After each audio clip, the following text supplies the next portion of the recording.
let's get rid of that space. I like it to look nice. All right, okay. So are we happier if we live in the now? Okay. And my short answer is ignoring everything, because that's what living in the now is, ignoring everything, our past, our mistakes, our plans to make the future a better place, the world a better place by living in the now, okay, is what I would call a buzzword philosophy. Just lots of buzzwords that don't really help you. Okay, it's ignoring everything that teaches us how to make good choices, and it's a philosophy for the selfish, because these, if you read Eckhart Tolle and all these people who love to talk about living in the now, they don't talk about what you should do for other people. It's all about me, me, me. It's like, oh, don't worry about your mistakes, just forget about it, just live in the now, don't worry about the future or making the world a better place for other people. Just forget about it. Just live in the now, you know?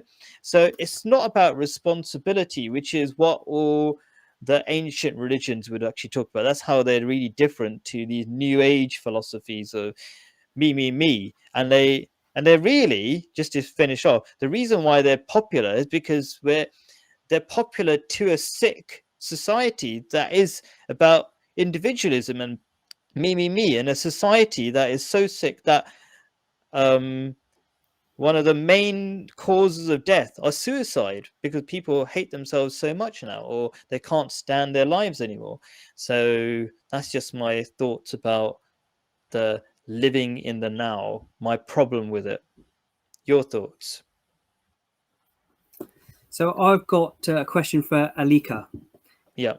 Who is your role model in terms of success?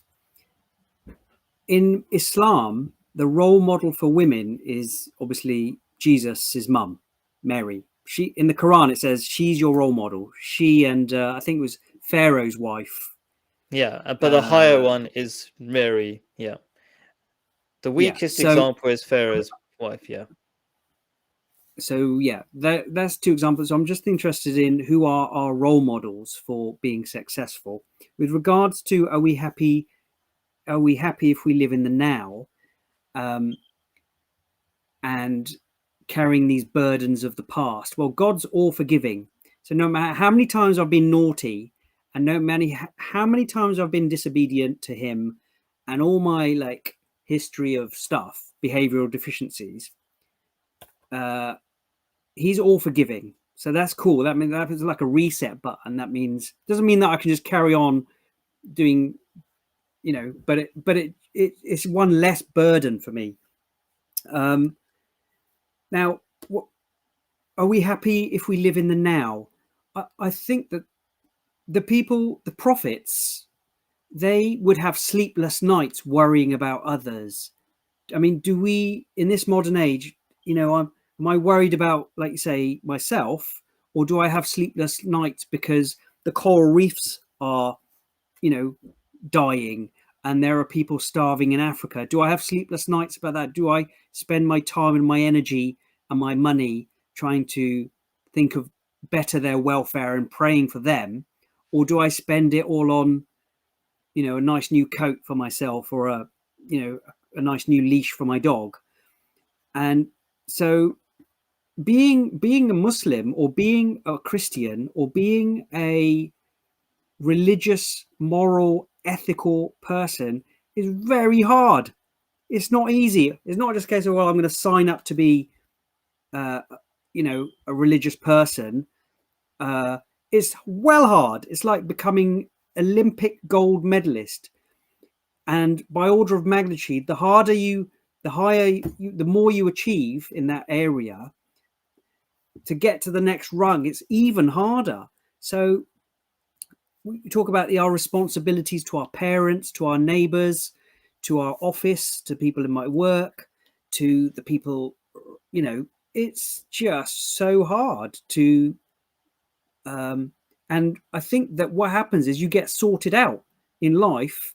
God wants to test us and see, right, well, which ones of you are going to be like giving charity and being honest, and He'll weed out all the all the weeds, and I'll be down, over there. Khalid and you guys will be up there, and that's the purpose of life, is to filter the good and the bad, to see that's why we've got the gift of choice, whether we do the right thing or the wrong thing. So are we happier if we live in the now? I think that, again, when you get to the end of life, you want to look back and have the people who are my role models, they've got a twinkle in their eye, and they've got not much materially, but they've got a twinkle in their eye. They've lived a life having worth lived in the service of others, and their level of serenity and contentment I could only dream of. So that's my answer of whether we should live in the now or not. So thank you, Salim, for always putting yourself down. Salim's always doing nice stuff for people, by the way. But anyway, let me see. So yeah, I think you were talking about the responsibility weeds people out. I'm not sure if that's the primary purpose. I think the primary purpose, God wants you to succeed as well. And when it's and I like the analogy of an Olympic medalist, because like, wouldn't you want, I think there's a lot of fun in being an Olympic medalist, but it's hard. Do you know what I mean? So you strive a lot. Yeah, you commit, you focus on one thing, and you become really good at it, and you get a lot of fun, rather than being the person who's eating chips watching the medalist on TV, right? And that's all they do, let's just say, right? So I think rather than living in the now, which is actually a life, people need to live in the now if they don't like their lives.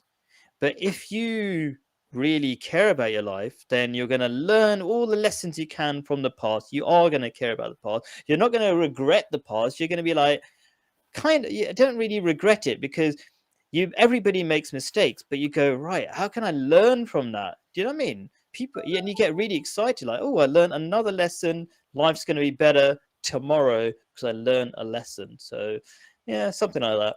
And by the way, I want to quickly say, that's not Buddhism, by the way. Living in the now is not Buddhism, it's Buddhism, because a lot of people think that, because I believe in all the ancient religions, and I think they all are in line with each other. So a quick kind of thing for people to notice is that when you hear all these quotes, the so-called Buddhist quotes, you will never see, you hardly ever see, it's actually from Buddha.